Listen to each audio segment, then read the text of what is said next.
Mummy देखो मैं आ गई। मेरी बेटी आ गई। हाय मुन्ना, कैसी हो बिमला? मैं ठीक हूँ, आप कैसे हो? मैं ठीक हूँ। हाँ, और ये क्या, तू तो बड़ी कमजोर हो गई। अरे मम्मा, इसको कमजोरी नहीं कहते बल्कि फिट होना कहते हैं। आपको पता है विदेश में ना एक एक इंसान अपने फिटनेस का बहुत ध्यान देता है, और आप लोग तो देख ही सकते हो, आप लोगों का पेट निकला हुआ है। कैसी मजाक करती रहती है। अच्छा जा, तू फ्रेश हो ले, मैं तेरे लिए खाना बनवाती हूँ। ओके मम्मा।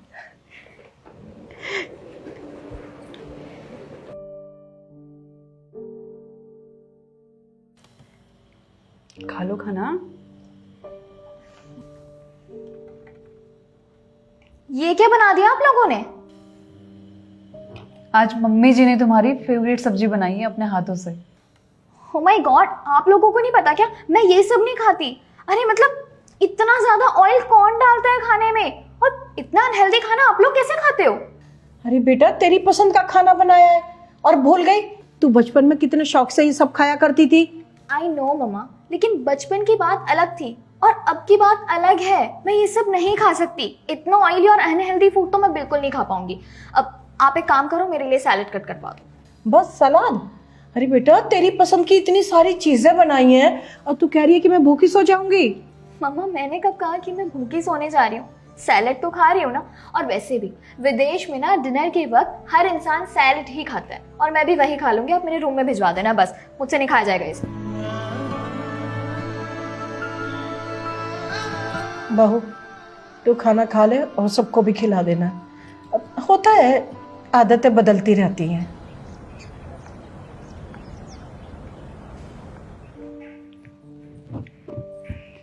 क्या हुआ बिमला, कुछ परेशान सी लग रही हो? भाभी मैं परेशान ना हूँ तो और क्या करूँ? आपको पता है इंडिया में 20 दिन के लिए रहने आई थी मैं, और एक एक दिन गिन गिन करके गुजारना पड़ रहा है मुझे। मतलब इतना मुश्किल हो गया है मेरे लिए कि मैं क्या बताऊँ। अरे वॉशरूम से लेकर के हॉल तक मुझे गंदगी नजर आ रही है। आपको मालूम है विदेश में जो गंदा वॉशरूम होता है ना, वो भी यहाँ के साफ वॉशरूम से कई गुना ज्यादा साफ होता है। पर बिमला, आज सुबह ही मैंने पूरे घर की साफ सफाई की है। भाभी अभी आपने विदेश नहीं देखा, आपको नहीं मालूम कि वहां पर एक एक चीज बहुत ही ज्यादा सुंदर होती है। और सबसे बड़ी बात, वहां पर हर एक इंसान ना आजादी के साथ अपनी लाइफ जीता है, बिल्कुल फ्री होकर। अब आप अपने आप को ही देख लो, आपके सूट का दुपट्टा या फिर साड़ी का पल्लू थोड़ा सा भी सरक जाए तो माँ आपको आंखें दिखाने लगती है। और एक मैं हूँ वहां विदेश में बिल्कुल खुली जिंदगी जीती हूँ। मुझे रोकने टोकने वाला वहां पर कोई भी नहीं है भाभी। मैं कहीं भी जा सकती हूँ, कुछ भी खा सकती हूँ, कुछ भी पहन सकती हूँ, और किसी से भी मिल सकती हूँ। और यहाँ इंडिया में, अरे यहाँ पर तो ऐसा लगता है कि लोगों को अपनी लाइफ से ज्यादा दूसरों की लाइफ में इंटरेस्ट है। आपको भी पता होगा कि आप क्या करते हो, कहाँ जा रहे हो, किससे मिल रहे हो, किससे क्या बात कर रहे हो, इस बारे में आपके अपने घर वालों से ज्यादा ना दूसरों को पता होता है। मोहल्ले वालों को हर बात की खबर होती है। क्यों, सही कहा ना मैंने? बिमला, तुम खुद इंडिया की होके ये कैसे बातें कर रही हो? और जो कुछ भी बातें तुमने मुझे बताई है उसमें अंतर इसलिए है क्योंकि हमारे देश का कल्चर ही ऐसा है। पूरे कपड़े पहनना, बड़ों को सम्मान देना, हर किसी से इज्जत से बात करना, ये हमारे देश का कल्चर है। इसमें कोई कंपैरिजन वाली बात तो है नहीं ना। और विदेश में सिर्फ लोग अपने बारे में सोचते हैं, और हमारे देश में परिवार को साथ लेकर चलते हैं। अब बुनियादी सोच में ही अंतर होगा तो डिफरेंस तो होगा ना। भाभी आपको पता है आप विदेश नहीं गए हो ना, इसलिए ऐसा बोल रहे हो। अगर एक इंसान विदेश चला जाए ना तो वो यहाँ इंडिया के बारे में सोच भी नहीं सकता। और जैसी बातें आप कर रहे हो ना, ऐसी बातें तो वो कभी नहीं करेगा। नहीं, ऐसा कुछ भी नहीं है। अब छोटी छोटी प्रॉब्लम्स या बुराइयां तो हर जगह होती हैं। अब तुम खुद देख लो ना, अपने घर में काम करवाने के लिए तुम एक सर्वेंट नहीं रख सकती, क्योंकि तुम्हें 1 घंटे के लिए उसको $16 पे करने पड़ेंगे, जो तुम अफोर्ड नहीं कर सकती। इसीलिए तुम दिन रात कामों में लगी रहती हो। पर हमारे यहाँ देखो, कितने आराम से काम वाली आ जाती हैं काम करने के लिए, और सारा काम जब हो जाता है वो चली जाती हैं। और अगर कुछ बचा कुचा काम होता है तो वो मैं खुद कर लेती हूँ, और बाकी सारा टाइम मैं अपने परिवार के साथ स्पेंड करती हूँ। विदेश में सुखी रहने के लिए पति पत्नी दोनों को काम करना पड़ता है, पर हमारे यहाँ ज्यादातर औरतें काम करती हैं, घर संभालती हैं, ताकि सब कुछ अच्छे से चले। और सब कुछ अच्छा चलता भी, हम लोग खुश रहते हैं। बेबी रो रहा है शायद, मैं भी आई।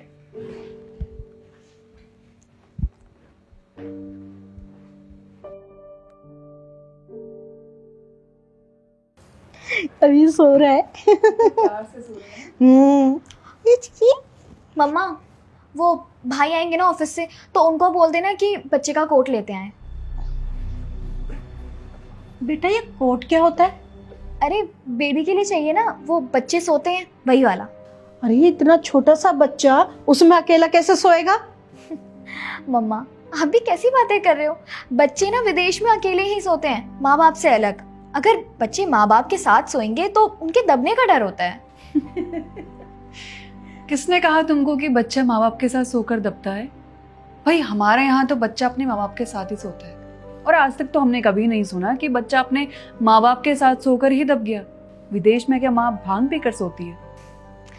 नहीं भाभी, ऐसा तो नहीं है, लेकिन विदेश में ना ऐसा ही होता है, वहां पर चीजें ऐसे ही वर्क करती हैं। ठीक है, जैसी तेरी मर्जी। तेरे भाई को बोल दूंगी, वो लेकर आ जाएगा। अच्छा, ये सब बातें छोड़िए।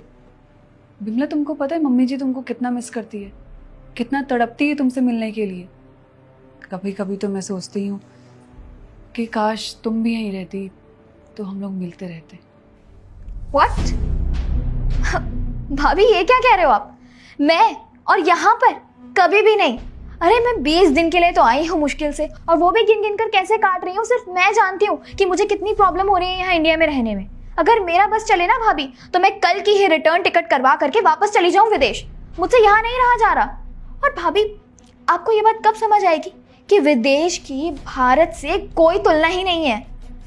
वैसे मुझे तो लगता है कि आप जानबूझकर कह रही हैं ये सब। जलन होती होगी ना आपको, जलती हैं आप मुझसे। आपको अफसोस होता होगा ये सोच करके कि इस घर की बेटी इंडिया से बाहर विदेश में जाकर के रह रही है और आज़ादी के साथ अपनी ज़िंदगी जी रही है, अपनी मर्जी से सब कुछ करती है वो वहाँ पर। और एक आप हैं जो यहीं पर हैं और सिर्फ रोटियां बनाती रह गई हैं। बिल्कुल भी नहीं। और मुझे अफसोस क्यों होगा? और किसने कहा तुमसे कि मैं सिर्फ रोटियां ही बेलती रहती हूँ घर पे? मैं वर्क फ्रॉम होम भी करती हूँ और अपनी ज़िंदगी में बहुत खुश हूँ मैं। Wow, work from home. भाभी मुझे एक बात बताइए, इंडिया में कुछ घंटे काम करने का आप लोगों को कितना पैसा मिलता है? आई एम श्योर ज़्यादा नहीं मिलता होगा। मतलब कितनी ही सैलरी मिल जाती होगी आपको? विदेश में आपको 1 घंटा काम करने का ना $16 मिलता है। और यहाँ का क्लाइमेट, अरे इंडिया में इतनी ज़्यादा गर्मी है, उफ, मैं तो रह ही नहीं सकती यहाँ पर। जब से आई हूँ ना, एसी से बाहर जाने का मेरा मन नहीं करता। बाहर जाती हूँ तो ऐसा लगता है जैसे आग में तप रहा हो इंसान। देखिए मुझसे तो नहीं रहा जाता यहाँ पर। और ये सब भी छोड़िए, इंडिया का एजुकेशन सिस्टम, वो तो ऐसा लग रहा है पता नहीं कितने पुराने ज़माने से चला आ रहा हो। यहाँ पर यूनिफॉर्म के नाम पर बच्चों के साथ ज़बरदस्ती की जाती है। मतलब हद होती है मम्मा। आप खुद सोचिए ना, विदेश में कभी देखा है आप लोगों ने? स्कूल में बच्चों के ऊपर इस तरह से ज़बरदस्ती नहीं की जाती। बच्चे आराम से अपने मन से उन्हें जो पसंद हो, जिस चीज़ में वो कंफर्टेबल हो ना, वही पहन करके जाते हैं स्कूल। उन्हें पढ़ने में भी आसानी होती है। और यूनिफॉर्म, इंडिया में तो ऐसा लगता है कि ज़बरदस्ती यूनिफॉर्म पहननी ही है, जैसे स्कूल का एडवर्टाइजमेंट करवा रहे हो। वाओ। और वैसे भाभी मुझे एक बात बताइए, अगर आपको कभी मौका मिलेगा विदेश जाने का, तो क्या आप नहीं जाएंगी? बिल्कुल भी नहीं, क्योंकि मुझे शौक नहीं है विदेश जाने का।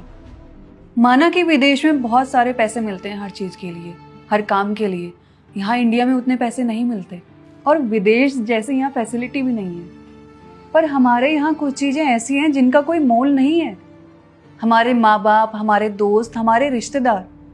और विदेश में पैसे कमाने के बाद क्या माँ बाप मिल पाते हैं?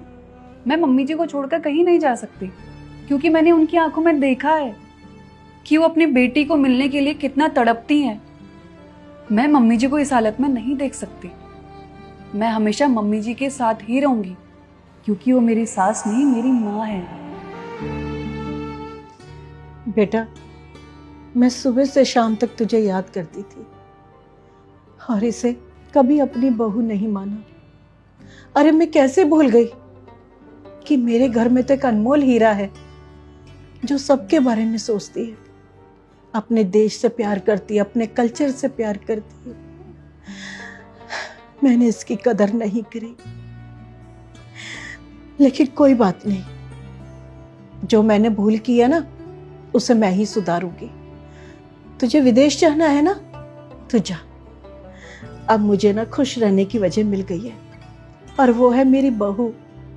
मेरी बहू नहीं, मेरी बेटी है ये। तुझे जाना है ना, तू जा।